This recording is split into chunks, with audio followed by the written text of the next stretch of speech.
Happy Tuesday, good afternoon. We have another full out chat. I am your host, Steve Solberg, and we have an awesome show for you today. We have the head coach, the new head coach at Ole Miss joining me today, Jaylan Davis. Jaylan is a University of Alabama cheer alum.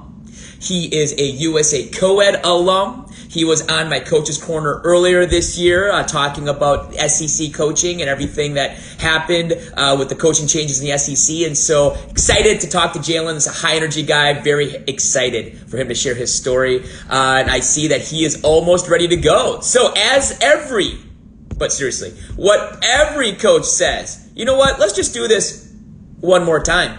And let's go full out.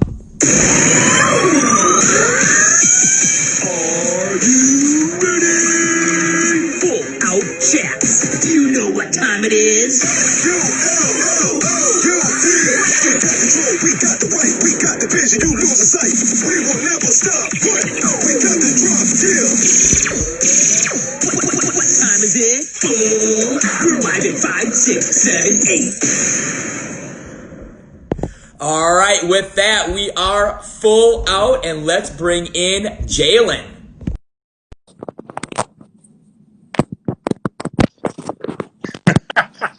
Jaylan! That video gets me every time. I love it.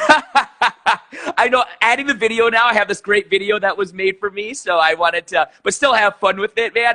First of all, thank you, my friend, for being here today. I appreciate it. Thank you for having me. I'm just super honored to be here. I saw you, you did one with, we did a collaboration with Spill the Cheer podcast, and Tony's a great guy, and I told Tony, I'm like, hey, I actually have Jaylan lined up too. It's great. I'm like, but hey, this is awesome. No, man, I super excited to hear your story. We've known each other many years, especially through college and college staff, which we'll also talk about. That's another part of your awesome background. But the cool thing about this whole endeavor is just hearing people's stories. And so that's what I'm going to start with is, start from the beginning. Where did you grow up? What other sports did you play? Because rarely does a 4-year-old guy get into cheerleading right away. It's not very common. But then, as I ask everybody, how'd you get kind of hooked into this whole cheerleading thing? So I'm a military child. I was born in Dothan, Alabama. But yeah, I'm a military brat. Both mom and dad were in the military. But I grew up. I say I grew up everywhere. Whenever people ask me, where are you from? I'm like, well, depends on the time of year, because I was born in Dothan, but I didn't stay there long, and I moved to Georgia. And then after that, I moved about 7 times in my life. It's usually about 3 to 5 years I'm in a certain spot. But so I was born in Dothan, moved to Georgia. The only way I remember it's by grades too. So like the 3rd grade, I was in Kansas, and I was there for about, I would say, a year and a half, maybe. That was probably my shortest distance. I was there for a year and a half. And then at that point, my dad was getting deployed to Coed, and then my mom was also in school. Okay. She was in school in Virginia. So I had to go stay with grandma for 6 months in Mississippi. Okay. So that was, 6 months here with grandma, which it was great. Got to spend time with her and the rest of the family. And then once school was done with mom, we moved to Virginia with her. And then dad came and joined us there. So that was a lot of fun. And then after Virginia, we were there for about 5 years, moved to Texas. And then I was in Texas for about 5 years. I moved to Alabama again for school. And then after school, went back to Texas for more school and cheer, and then now I'm back to Mississippi. So. Man, okay. And, during that time, it's tough. I had other guests on here who were saying, military kids who had to travel a lot. Some lived overseas, things like that. How hard was it to get involved with sports or, to meet friends or to really, kind of put your feet down as an athlete? Well, I would say it necessarily wasn't hard, but it probably what made me the social person I am, because moving around a lot, you had to, make friends in new places. You had to be able to adapt to different situations. So I remember, I've played sports my entire life. So whenever I moved somewhere, the first thing my parents did was school, obviously, and then church was a place we went and found. And then after that, it was what sort of sports opportunities do we have? I played AAU basketball for a little bit when I was in Virginia, when I was in Virginia, also I played, football. It was not minor league football, but whatever, PB, I guess you would call it. So that for a little bit. And then I never really cheered until I got to Texas. So Okay. I didn't start cheering until I got to Texas. But like I said, my entire life, I played basketball, ran track a little bit, which I hated because I hate running. So I don't know why I did that. But ran track for a little bit, played basketball for a little bit.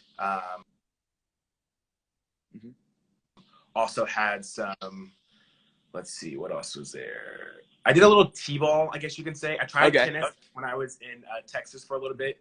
Didn't really work out for me either. So yeah, it was just a lot of different sports I played as a kid. I will say I did tumble a little bit when I was like 6 or 7.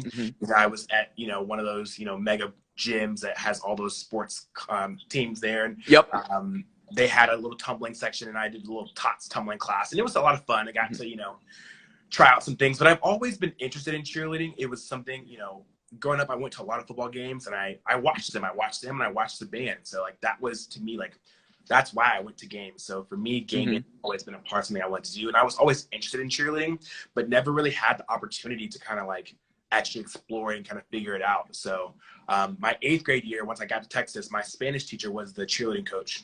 Okay. Coach Burden. She was great. She and they were having like a fundraiser for their program at the local All-Star gym, which I ended up joining eventually. So I was like, you know what, I'll go support the team. It was a Friday night, one of those, Friday night parents night out type thing. So I went and paid my money, and it was fun. I got to jump around on the trampolines, and that was my first time being in a cheerleading gym, and it being like, I was able to kind of just do what I want. I was doing front flips, and I was jumping into the pit. At this point now, I was not talented whatsoever, so I could barely do a cart. I mean, I could do like a cartwheel, and I thought I was cool. I was, they had those, mats to work on back handsprings, work on all those things. So they kind of taught me a little bit here and there. And I was like, this would be fun. Well, then my teacher was like, you're really talented. I was always been really flexible too. So like, I would do like jumps, but like not like actual like the proper technique, but like, getting my legs up, and they were like, oh, you're pretty good at that. And I was like, sure, I guess. And I've always been interested in cheerleading. So she was like, hey, why don't you come, they needed someone to fill in for their nationals routine. I was like, oh yeah, let's go. In my head, I'm thinking, this is big time. We went to a local amusement park, and it was a hard floor. The one, I don't think there were even 9 mats. I think there were only maybe 6 mats total, and they were sideways. But I thought I was ready to be the nationals, and it was so much fun. But that's how I kind of got started into it.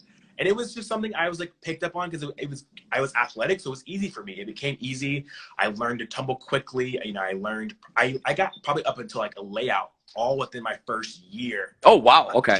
Yeah. So tumbling came easy to me, and so did stunning came much easier. But tumbling to me was something that kind of it came quick. Within my first year, I started, I guess, cheerleading in like April of my 8th grade year because it was right like women's type competition. And then I started like All-Star that summer. So, with All-Star training, I went to Powerhouse Cheer and Fitness in Belton, Texas. And so they kind of taught me a lot of the things that I know for tumbling, like, taught me a tuck. And then by the time like national season was like fully underway, I was on 3 teams. I was on the level 2 and level 3 team, and happened to fill in for the level 4 team, for NCA that one year. So it was a lot of fun, and I got to learn a lot of skills. I got to make new friends, and it was something that I kind of just fell in love with, honestly. It was something that kind of just, I was talented. I was athletic, so it came easier to me. And it was fun because it was something that like I did that my parents didn't do or my siblings didn't do. That's the other thing. My entire family plays sports. Mom, dads, both my sisters, both my brothers, all of them, were basketball players, track, all of it. And I was okay at those sports, but no one ever did cheerleading. And I was one that was excelling at that. So I was like, I'm going to stick with this. Yeah. So we're here with Jaylan Davis, the head coach at Ole Miss. We're talking about his military family background, traveling all over, and starting cheerleading in Texas. If you have any questions for Jaylan, happy to answer them later in the show. Just tap at the bottom. You'll see a question mark down there. It looks like a deck of cards. Just tap on that. Send in some questions, and if we have time at the end, Jaylan will be happy to answer them later. So how many years were you in Texas then? I was in Texas for 5 years. Okay. Yeah. And what grades were that? Say what? Was that throughout high school then? Were your high school years? So Okay, cool. I moved there beginning of my 8th grade year. Okay. And then I was there, and I graduated high school from Texas. Okay. And then, if I'm not mistaken, this is how you also met the legendary Pat Wedge, if I'm not mistaken. Yes. Yes. So Pat Wedge came to my All-Star gym. Yep. to me, it's so crazy. I remember hearing his name when I would be around people like, David or a lot of those other big names in college staff. I remember people talking about Pat, and I'm like, why does this name sound familiar? And I was like, okay, I know Pat. Yeah. But then, he did your full out chat. I'm like, I had no idea Pat was legend. I knew he was a phenomenal stunner. I knew he was like big time, but like it never really dawned on me like who he was when I was doing it. Or like 5 years later when I was like, on college staff and, talking about all his accomplishments, I was like, wow, like, this man really taught me a lot, but like I didn't know then that I was speaking to a legend, like, and that was crazy for me to hear. So, I mean, part of this project with Full Out Chats is to teach the young bucks the history. And I remember, like when I first heard of Pat Wedge, I was like a freshman in college, and like the guy, he's a legend. He's a legend. I don't think anybody will ever win 3 UCA partner stunts in a row again. I don't think that'll ever happen with 3 different partners, as he loves to make sure everybody remembers. But no, that was super cool. When I was talking to Pat, he had mentioned you actually, and I thought that was super cool. And about his time at Texas. Guy. Yeah, and I mean, super great guy. Whenever he taught, it was always like he always taught technique. That was one thing that like I take from him, and was like, because when you look at him, he's a giant. He's 6 something, but like he wasn't a very like, not that he's a small guy, but he wasn't like a super huge ripped guys as you see nowadays for big stunners. He was, I would say, average size, tall guy. He was still doing some crazy stunts. And I remember watching him at our gym being like, wow, like he is just phenomenal. And he could stun with anybody. It didn't matter. Yeah. Tall, short, big, small. Like he was just great. And I was like, okay. And so whenever he would do his, his stunning privates, I would either watch or like assist in any way that I could, just to be there, to be extra pair of hands, and also just to listen and to learn, because he was good at it. And that's all I knew. So shout out to the GOAT. Pat Wedge. I think he's the GOAT. He's unbelievable. So you grew up in Texas for the most part. You did your high school years in Texas. You're getting into cheerleading. You're getting better. You're learning a lot. So obviously, all of a sudden, it's your junior, senior year of high school, and you got to start thinking about college. So you're obviously in Texas, which is a hotbed of cheerleading. You have excellent in-state programs. I mean, as we all know, eventually you ended up at University of Alabama. But kind of talk about your process of thinking about college. So for me, I knew I wanted to cheer in college, because I was like, this is a great, scholarship opportunity, like, and I wanted, and I loved game day. Like, to me, being like, I cheered in high school as well. So like being on the sidelines is what I wanted to continue. Like, and obviously, a lot of the programs in Texas were big, but I was not like so everyone in my high school went to Texas, went to A&M, went to Baylor. And, I actually looked into Baylor for a little bit. But a lot of these programs I was like, not really feeling. But I was really interested in Texas Tech. That was kind of like high on my list. Oklahoma was not too far. Oklahoma State not too far. So I was really interested in those programs. But, it just happened that I went to an Alabama clinic and loved it. I went to a clinic, and it was just one of those great things I really enjoyed.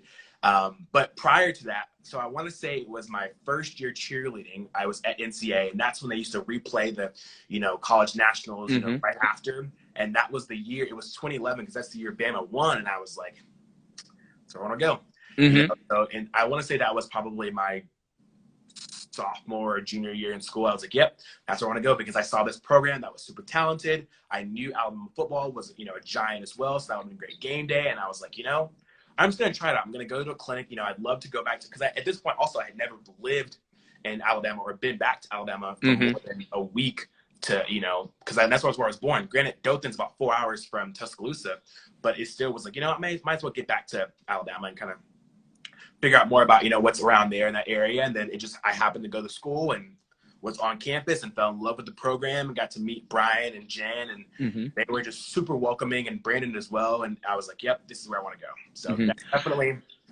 that definitely kind of sold me getting there and going to the clinic. For those that missed it, we had Jaylan and his old Alabama coaches and Ryan Martin O'Connor. It was a great episode talking about kind of the Alabama family tree there and how it's branched out now into Ole Miss and Kentucky. If you missed that, go on our YouTube page. It's there. It's a great discussion. It's also a podcast. And so you fall in love with Alabama, which is interesting. I mean, more of you're in the heart of Texas. You're a big all-star guy at the time. Yeah, I was. So obviously Texas Tech and Oklahoma State make total sense, And then even like Navarro. My cheer coach, Trinity Valley, those schools as well. Yep. My cheer coach at Powerhouse, she was a Trinity Valley alum, and she was like, "Oh yeah, like we'll get you to a clinic, you can go." And I was like, like I don't really know if that's at this point. Like I could tumble, but like I saw people doing bounding skills, and I'm like, I don't really know if that's gonna be for me. And I was like, my ankles are already starting to hurt, so I can't imagine 4 years of trying to get all these insane tumbling passes to be on these high-level teams. I was just don't know if this is going to be for me, but I was definitely willing to check it out. I was definitely willing to go and, try a couple of clinics. I ended up going to a Texas Tech clinic on a whim because one of the other girls in my gym was going. I was like, yeah, I'll go with you. Her mom's like, yeah, come on with us. So went to that Texas Tech clinic, met Bruce, met a couple of them. That's actually where I met Tanner Leday. Oh, yeah. What's his name? Tanner and now I can't think of his name, but he taught me about handspring up. Okay. John Chabret. Yes. Yep. Met both of them and, had them, also with UCA when I was in high school. So it was great to kind of meet them and, they were able to teach me some skills. And I was actually really considering it for a little bit. And then was Tanner cheering at Texas Tech at that time then? Or no, I think I think like that's when I came to the clinic, he was done that year. Okay. Like, we're just helping out at the clinic. Tanner Leday, great dude. One of my favorite instructors at UCA college camp. Super technical, great dude. Very good guy. Yeah, phenomenal program. And guy as well, yeah. Okay, again, we're here with Jaylan Davis, Ole Miss. If you have any questions, just tap on the question mark at the bottom. And if we have time, we'll get to it here later in the show. So you're a senior now, let's say. You're a senior, and it's time to make a decision. So you get accepted to Alabama, obviously. I'm sure you applied to other schools also, just to be safe. Talk about your incoming freshman year tryout at Alabama. Talk about talk about that. What do you remember about that besides being nervous as heck? Well, it's funny because obviously my parents are in the military, so they're always working constantly. And back then, tryouts were in April. So I was still in school in high school. But obviously I got to get out for tryouts, and so I went down there. My parents couldn't join me, so I went and stayed in the hotel, and I was fine. But it was definitely stressful. I remember getting to tryouts the first day. We walk in, and the first thing Brian, he takes us outside. He welcomes us, hey, welcome to tryouts. We're super excited for this process. Understand we can't take everyone we'd love to, but we're gonna pick the best of the best, blah blah blah. And then he's like, all right, we're gonna go for a run. And I'm like, run? This is cheerleading, not track. I just have to go running. And then it's not even like, oh, we're gonna go on a mile run, or we're gonna go on we're just gonna go on a run and just he nominates one of our seniors at that point, Eli, to all right, take this path. Yeah. And then we just go running. At that point, there are some people who just stopped there. They didn't go in the front, they just grabbed their stuff and left. So are you serious? We literally walked in, put on our cheer shoes, walked out, and he told us about the story about the clock tower that's there, and then he was all right, we're going for a run. And so we just run around campus, and now I'm like, oh great, hopefully this is not something that happens often. I hear all these programs, especially in Texas, a lot of programs that do a lot of running, mile runs before practice, or a lot of programs just do a lot of running in general. And I was like, this is not for me. But I finished the run, and I was all right, I'm fine, this is a warm-up. Then we go to tumbling, and I was like, you know what, I'm seeing all these bigger guys. They can do tucks. They can, we had our few people who can do tumbling very well. But I was like, you know what? This is where I'll shine, because I am a bigger guy, but I can also do a wonderful. I can do a hand whip handful. So tumbling came a little easier to me. That was also probably 50 pounds before I gained all my weight my first year. But it definitely was a little easier for me to tumble, and I was able to shine a little bit there. But then we got to, we did a couple of game day stunts, but we got to start working on, our elite stunts.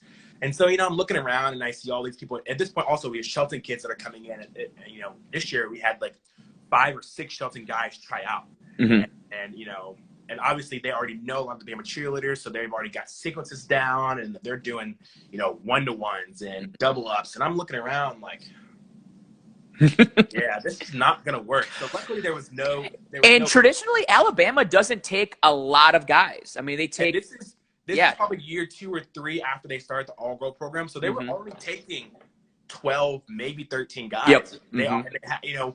We had about 6 returners that year, and then we also had Shelton guys trying out. So I was like, I may not make this cut, And at this point, I'm like, okay, kind of freaking out, but it is going to be what it's going to be. So I go back to the hotel, and that night immediately I start applying to other schools. I applied to OSU that night. I applied to Texas Tech that night. I'm like, just in case something got here, I've already started the process. But I was like, I don't know if this is going to work or not. So then luckily, because for me at that point, the only elite skill that I had consistently was a back handspring up. Like I remember my tryout elite stunt.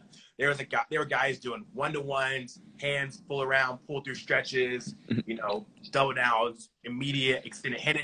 Like, okay, my back handspring platform, like my back handspring platform didn't even pull it. Like that's how green I was still. This is gonna be stressful. And I, made it to the last cut. And then I was hanging out with some of the guys as we're waiting. We went and got some food, and then we're just hanging out in the car waiting. I'm like, there's no way. Like, just looking at all the guys who were left at this point. I will say, though, luckily I could tumble. It was one thing that was going for me. I could tumble, but, and I was really great at game day, too. So that was fun for me. But, my stunning obviously just wasn't there yet, and I was honest about myself with it. But then when I made the list, it was like a sigh of relief. It was like, all my hard work and stress had paid off. And it was a lot of fun. It definitely was an experience. Even second, third, and even fourth year tryouts were, my second year was a little more stressful then, but my third and fourth year was a little easier because I've, gone through the process and kind of know how it worked. But it was still nervous because you never knew who could show up. And that's the thing that everyone said was I went to one clinic out of the, my entire time with Alabama. Prior to making the team. So no one really knew who I was. And then even then at that first clinic, I didn't have a back handspring. All I could do was toss QPs, a pull up here and there. So it was kind of just he's okay. Maybe we should. And that's the thing, everyone who was not as talented went to Shelton State or another JUCO in the area for 2 years to get more skills, and then they would move up. And I just happened to walk into tryouts, and I was the only freshman guy to make it in the last 4 years. Wow. So, Holy cow. Okay. Yeah, I was the only freshman guy to make it that year. And since 4 years ago when another guy had made it as a freshman. And that was once they stopped doing a JV and varsity for those two teams. So got it. So you make it though.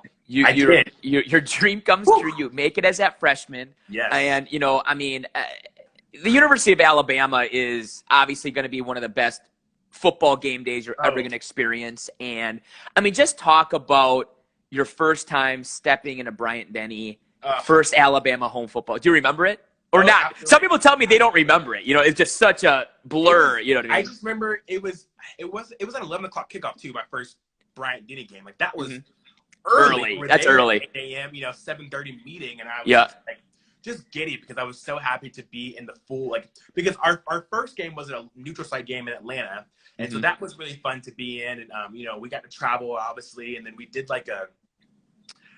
there was some small pep rallies, but it wasn't the full experience. Obviously we see fans, we take pictures, and all that was still normal, but the first game was just still kind of the second game when we were at Bryant-Denny, the full fan experience was there. We had fans, lined up to take pictures with us. I remember walking to the stadium because I was walking from my dorm. I had to leave the next game an extra 30 minutes early because I was getting stopped so many times to take pictures. They tell you, they don't want you to tell people no unless you're running late. And I'm I don't want to tell anyone no. So I would leave an extra 30 minutes to walk to where I need to be. Because then I'm walking through where everyone tailgates at, and it was just crazy packed, and it was taking pictures here, taking pictures there, and then once you finally got into the stadium, you had to warm up, and then you go back out there, and it was a production, but it was the best experience. I could never repay, or I could go if I can go back and do it again, I definitely would. Just game day was just that much fun for me. So, and obviously you've got to experience some unbelievable game days. Obviously got to do talk about the college football playoffs and talk about that, because here's the deal. What some people don't realize is as you're cheering the college football playoffs, you're also getting ready for UCA Nationals. And, I've talked to Ben Schreiber at Ohio State about it, and obviously I don't feel any pity towards anybody that's got to prepare for both. I would love to have that problem to prepare for both. But it's unbelievable grind. It is definitely exhausting, but it's definitely worth it as well. Our first year we actually practiced with Ohio State, because the first round we didn't make it to the actual playoff game. We lost in the first round, but we practiced with Ohio State. at Brother Martin High School because cool. So that was cool to meet them and then also to meet Ohio State as well. But like every year it was the same thing. We happened to make it to the playoffs and then we're in Dallas or we're in Atlanta or we're in Arizona and we try and find either a local all-star gym or a local high school team that we have connections with to practice at. And I mean, we played in Dallas one game. We drove for 12 hours on a bus, got off, all right, here we go, and luckily Brian obviously would making sure we were getting stretched out and we were taken care of, but like we wouldn't always go full out completely sometimes, but there were some times where we would be on a bus for 4 or 5 hours or even sometimes longer and then get up and go and do some serious stunting, some serious practices because we had to keep getting reps in and keep mentally preparing ourselves for what happens on game day. So or having a national. So it definitely was a process to be a part of. Now also that also made game day a little easier because then we also were just, warming up stuff for game days when we're warming up our stuff for national. So that was kind of fun. And by that time game day was already set in stone for us. So that was easy, but definitely a lot of fun, doing the whole, traveling. I went to so many different places, got to go to Arizona, got to go to, obviously Atlanta and New Orleans a bunch of times, and all those different places, and Tampa Bay, Florida. That was a lot of fun too as well. So, I mean, those are the type of experiences that I try to tell people. Like college cheerleading is just different. Yeah, I mean, very different. I don't care if you were on the greatest world's team ever or if you were on the most competitive high school team with the best game day ever. College is just different for those experiences. Also, obviously, a part of Alabama is competition. Talk about joining a program that is nationally renowned, has a great deep history, and also is competitive. You are trying to win Division 1A Coed, UCA Nationals. Obviously University of Kentucky has been the dominant team, but they don't win every year. And in the last few years, it's either been Alabama or UCF that's been able to knock them off. I mean, talk about being on a team, that's, as I always like to say, you're trying to slay the dragon. You're trying to beat the best. It was definitely a process. It's something that like you can't really explain until you're doing it. I just remember being at practices for hours upon hours, and then either sometimes we had great practices, sometimes we had hard practices, sometimes they were not good practices. But we all just knew at the end of the day, like we were always working towards something that was bigger than us, and trying to just continue the legacy that Alabama has already created. And that's one thing that kind of I prided myself on. Every time I would go to practice, I would say, you know what, I'm doing this because I want to continue the tradition of wearing the A on my chest and have it mean something for people down the road. I want people to come after me and say, you know what, those teams that came before me, they set the standard and now we have to continue it. And I wanted to make sure I was upholding the history that the ones that before us had already set, but also continue what was being set and, kind of, let the people coming after me know, like, hey, like, this is what we have to do, So that was something that was really important to me. And I think that's one thing that kind of bonded us as well as a team because that's how we worked. We always understood, like, hey, like, you're representing Alabama. Like, you can't just say that name and not expect, especially in the cheerleading world, and not expect that to come with some weight, So I wanted to make sure I was doing my part and, I would get in my extra reps or, have to do a couple extra tumbling passes or just stay after because I wanted to make sure that every time I stepped out on the mat, I was going to do my part and do my part successfully. So eventually, though, the point of going to school is, to get your degree. Yes. You graduated Alabama in 4 years. Yes. So what did you study? What was your area of study at Alabama? So funny story. I started off at like biochemistry or something crazy like that, and then ended up changing over my freshman year to criminal justice. Okay. I for a long time also wanted to join the FBI, so that was like my okay. Yeah, I was like wanted to go. It was like law school also kind of, but I knew I wanted to be in the criminal justice field, so kind of did that for a little bit, and then graduated with my bachelor's of arts in criminal justice with a double minor in cybercrime and communications. So I was definitely looking for something like FBI time frame. I really loved white collar crime for a little bit, so like that was where I wanted to go for a while. And then I was like, well, I might as well. But the hard problem for me was that when you want to join the FBI, you have to be a certain age, or you have to be over 21. But typically they want you to have years and years of experience in other areas. I was already younger, so when I graduated, I had just made that mark of being 21. But most people don't really make it to the FBI until they're 28, 30. But also around this time, they weren't really hiring criminal justice or like regular majors. It was more like specialized areas. So like your linguist or your, lawyers or your accountants, all those things, all those specialty degrees that they can use. So I was kind of like, well, I don't know. I guess I'll go to law school, and then studying for the LSAT doesn't sound like fun. So maybe not. But then I was like, well, you know what? While I have some time and I can still have eligibility in cheerleading, might as well try and figure out something like that. So I was like, well, I'll go to grad school. And that's how I ended up at Texas State. Perfect segue. I was about to say, let's talk about how the segue to Texas State. Obviously, that's Jocelyn there, the head coach. Yes. She's been a guest of mine on Coach's Corner. Unbelievable young woman there. I mean, talk about the transition from Alabama to Texas State and starting the coaching thing. It was very different. I had already coached before. Like I coached all-star teams, or I coached, work with different programs. I had already started doing staff at this point, but like now I was a full-time coach, and it was very different to kind of grasp, because there were certain things that I just thought were already understood across cheerleading that wasn't necessarily true. I remember going to with UCA, I did a college camp with West Virginia University. Phenomenal program, great kids. I love working with them. But we were explaining pyramids. I remember thinking like, okay, I taught this guy. It was brand new. He was really excited. I taught him how to do a pyramid. He tossed it up there and kind of started walking around. I was like, whoa, you got to stay back there and you got to spot it. And I was like, wait a second. I never explained that to you. So obviously you don't understand that. So that was one thing I had to understand. I had to, start picking up on like making sure I'm explaining everything, because what makes sense in my head or what makes sense of what I'm thinking doesn't always come out like that. So I want to make sure that the kids understand and make sure that they are understanding what I'm trying to get them to do and what I'm trying to, and that's one thing I did love working with Jocelyn.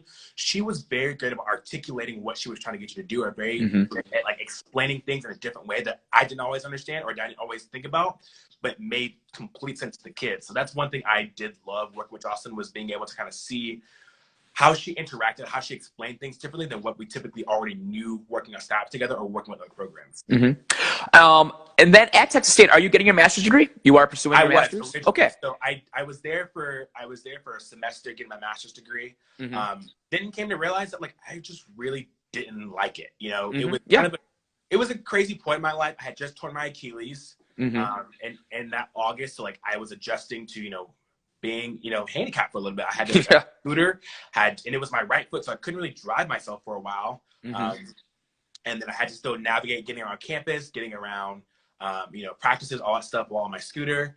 And then also I had to adjust to not being an athlete either, because that's something you're used to. I mean, I had done cheerleading probably 8 years at this point now, so like I'm used to being on a schedule, used to doing this and used to doing that. With cheerleading, it was different. And so that was hard adjusting to. And then also just my first time coaching in general, just at a program, and having to work with someone else when it came to coaching, because typically I either coach by myself or with someone else who was a decision maker. So I was like, yeah, do what you want, But it was very, very, very different. So after I stopped grad school in December and then started working for varsity in January. So it perfectly timed, worked out, but definitely a changing point in my life. And a part of your life also is UCA and staff, and being able to experience that.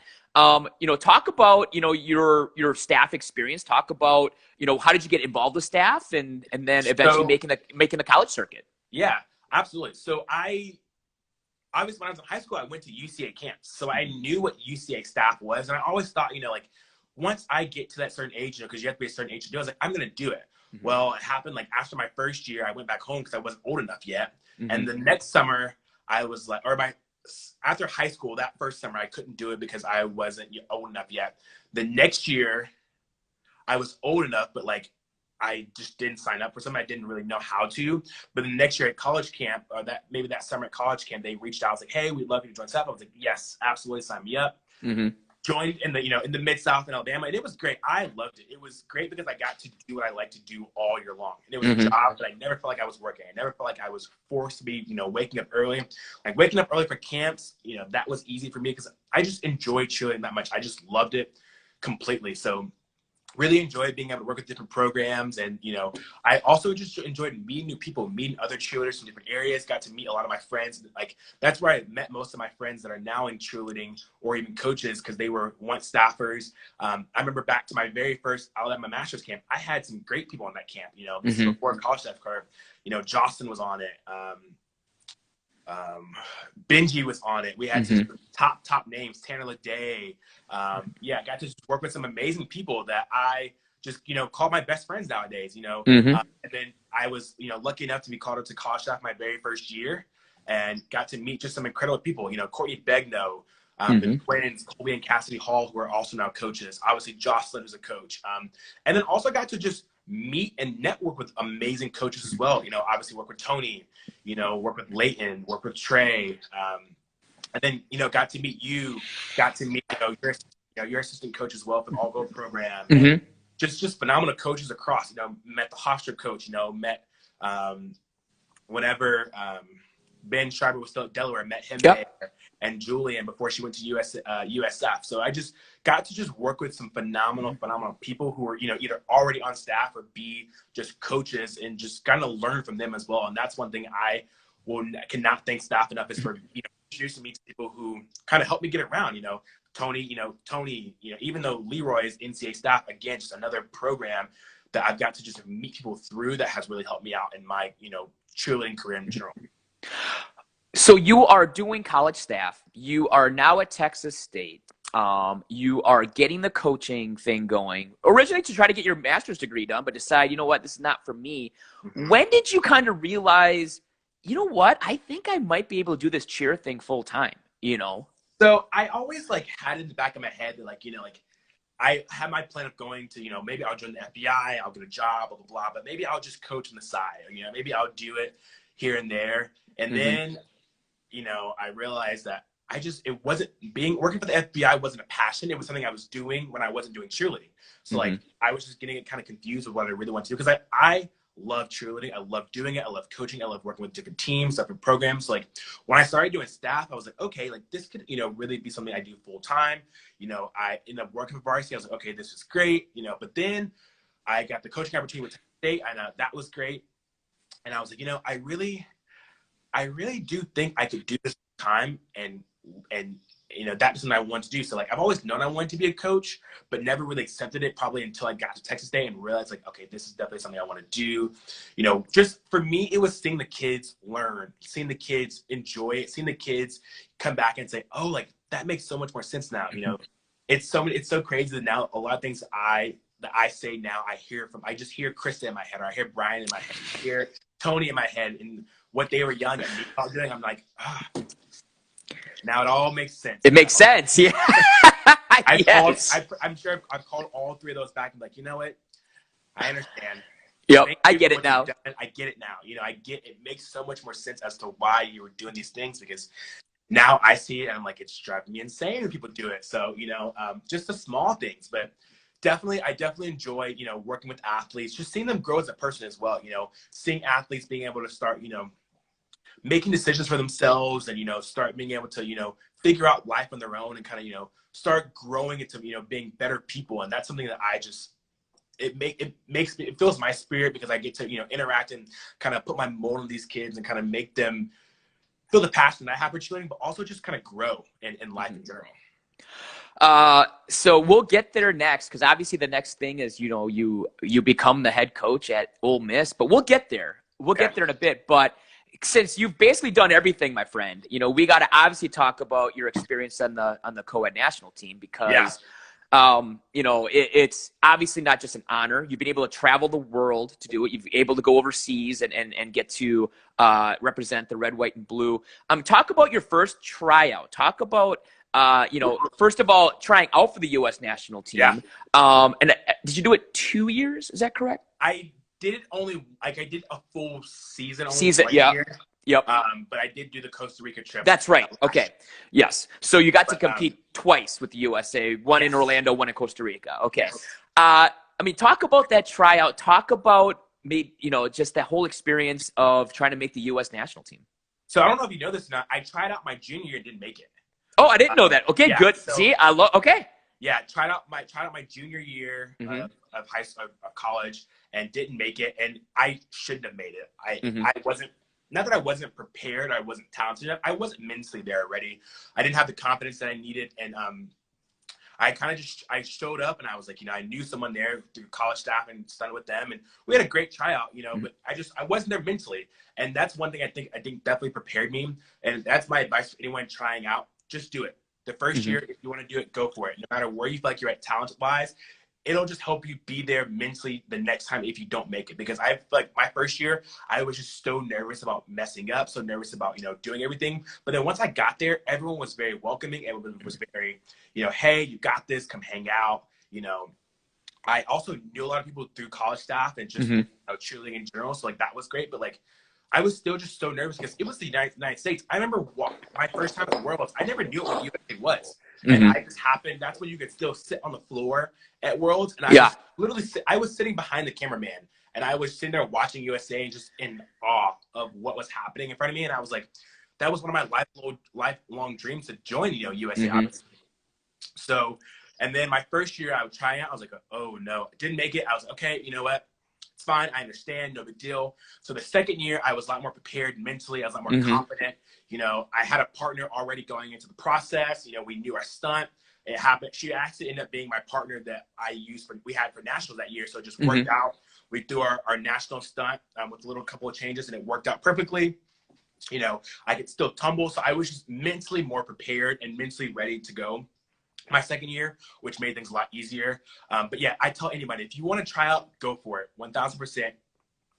Try out your first year. You may not make it, but at least you get to experience what it's like to be in the tryout process, and you'll be way more prepared your second year. Okay, so senior year, you make it. You've made the team. How was just the whole experience of being in Orlando? Well, first of all, again, we talked about this in the Coach's Corner episode. So if you've missed that, please, go back and listen to it or watch it with Leroy and a bunch of people I had from the U.S. Coed team. I mean, you are learning this routine in 9 to 10 days, which is crazy. Absolutely. I mean, you're doing some stunt challenges and things, but nothing compared to actually putting the routine together. So it's obviously 10 days of hell. I mean, talk about those days preparing this routine, and then we'll get to Orlando. Yeah, so we actually trained in Atlanta that year. So we trained in Atlanta for 10 days, and the first 2.5 days of practice were we're just going to just start throwing a bunch of skills to kind of see where we're at, kind of see, what we're doing. We were, we had a couple of different challenges we were doing, just kind of see what we could put out there and look the best as a team, So those first 2 days, it was just straight repetition of skill, and 3 practices a day of your body just doing skill. And it's not with a 2-hour practice, you warm up for 20 minutes and you're done in 2 hours. We warm up for about 20 minutes, and I was sweating from the warm up. And then, and then we were practicing for 2.5, 3 hours, and not just we throw a couple of stunts, we want to do some game day. You were doing full out, elite level stunts for 2.5 hours, elite level pyramids, elite level tumbling. So it was hard. It was those first 2 days. I remember my second day or third day, I called Jocelyn actually. I was like, you were right. Cause she's like, hey, you're going to be hurting after day 2 or 3. Yeah. Whatever you do, just ice, okay. I called her. I'm like, yep, I can't move today. So I luckily around day 3, day 4, the pain is it's there. But then around day 5, it's pretty much it is what it is. Your body's sore, but you're fine. You can once you can get past day 5, day 6, you're good for the rest of the time. But those first 3 days are just repetition of skills, just hard hitting the entire time. And then day 4 and 5 is where we're trying to put stuff together that was actually going to go in the routine. We're trying our pyramids. We're trying to get people in and out. But the process was great. Everyone wanted everyone to be successful. Obviously we're all fighting for a spot on the map, but if I wasn't doing my part, even the person next to me was like, hey, you got this. Come on, you can do it. They were still pushing each other to kind of be what they needed to be so that, we all looked great as a USA. So I honestly would say it's probably a lot harder to make the U.S. national team as it is versus making the mat, because the mat is just a puzzle. Like you always said, you need your tippies, you need your mids, you need your tumblers, you need your stunners. I kind of happen to fall in a different couple of those categories. But, you just kind of fit in where you can fit in. But making the team in itself was hard. But definitely loved the process. It was just great to be a part of just such talent.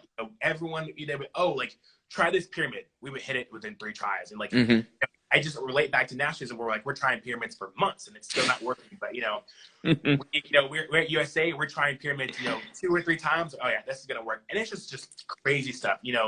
Leroy and Krista and Ali, they are just visionaries for stuff. I remember being like what are you on thinking that's gonna work? What are you going to think? How do you even think about some of those things? And so definitely a process that I love. I wish even just I could just watch.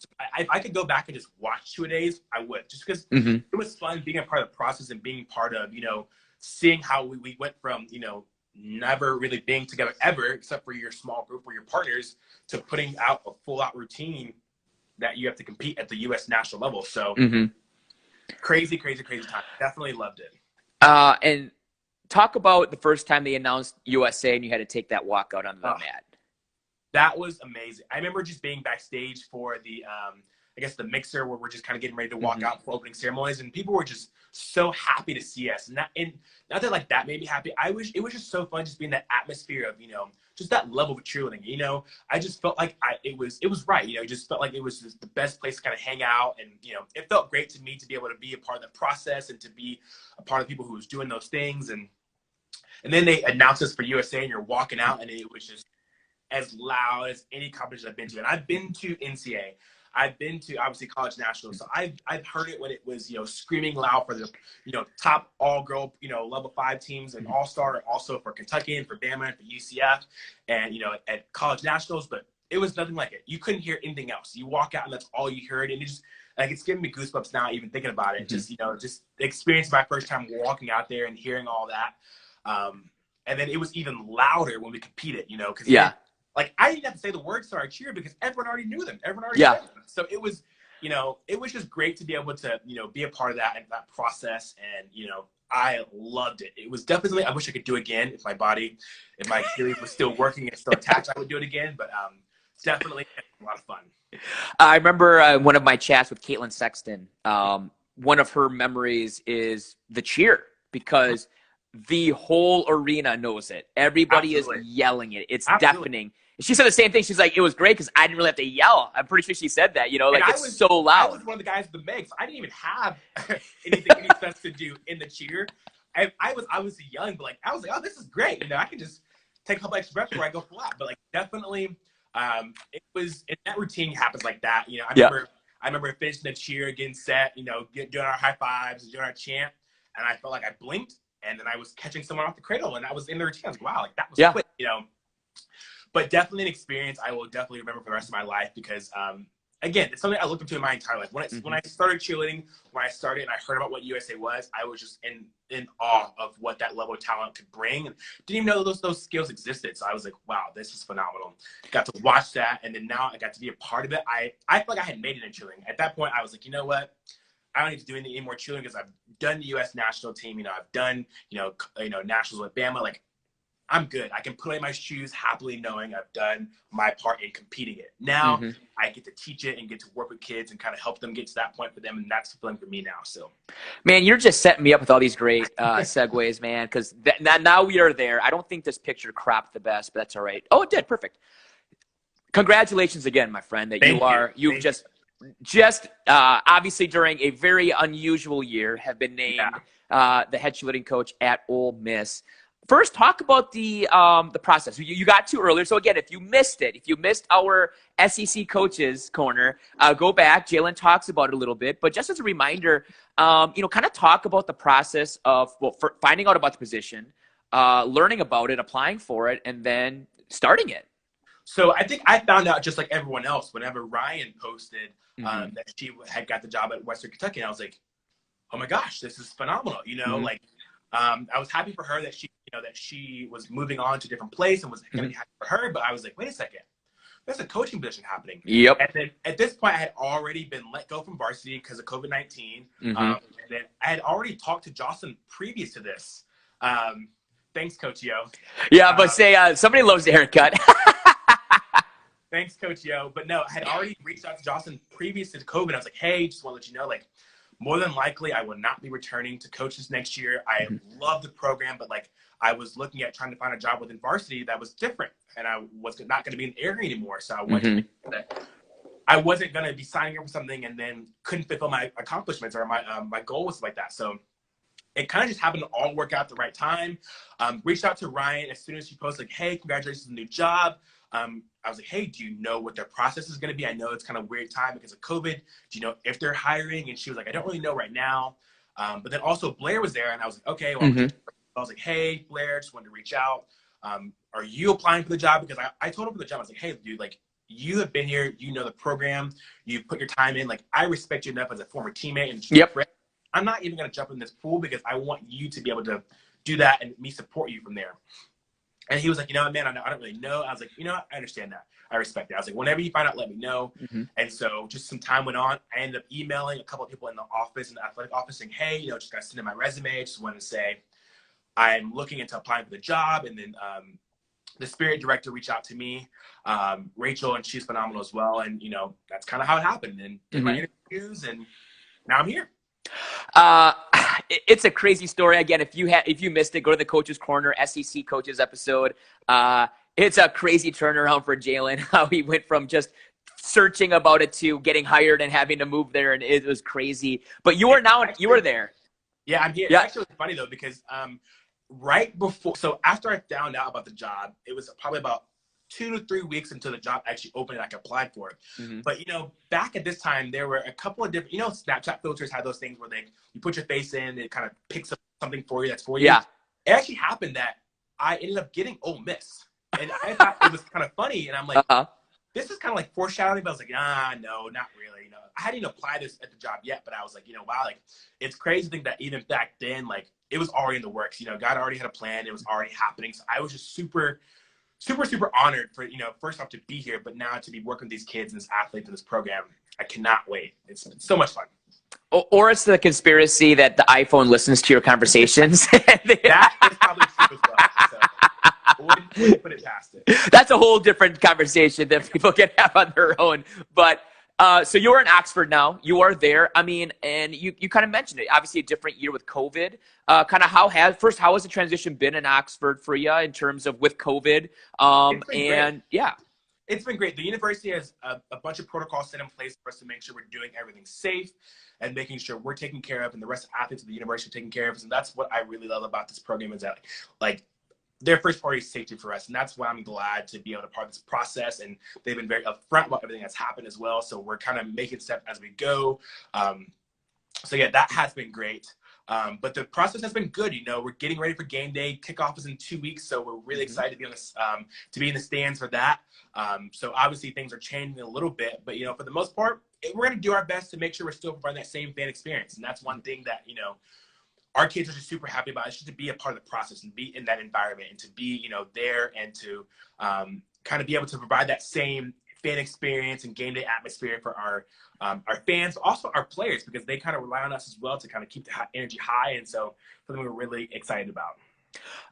Great news to hear that you guys will be in the stands. I mean, yeah, talk about that if you don't mind. Just kind of how's the setup going to be? Obviously, it's going to be a lot different, but at least you're in the stadium. Yeah. So yeah, talk about what can we when we get to watch Ole Miss on TV. What do we expect to see and how the cheerleaders will be used? Yeah, so we are going to be in the stands in the student section. We're going to have basically a certain section that has been set out just for us to be kind of spread apart, 6 feet, of course, socially distant in that area. And then also some other spaces across campus, across the field on the south end zone as well.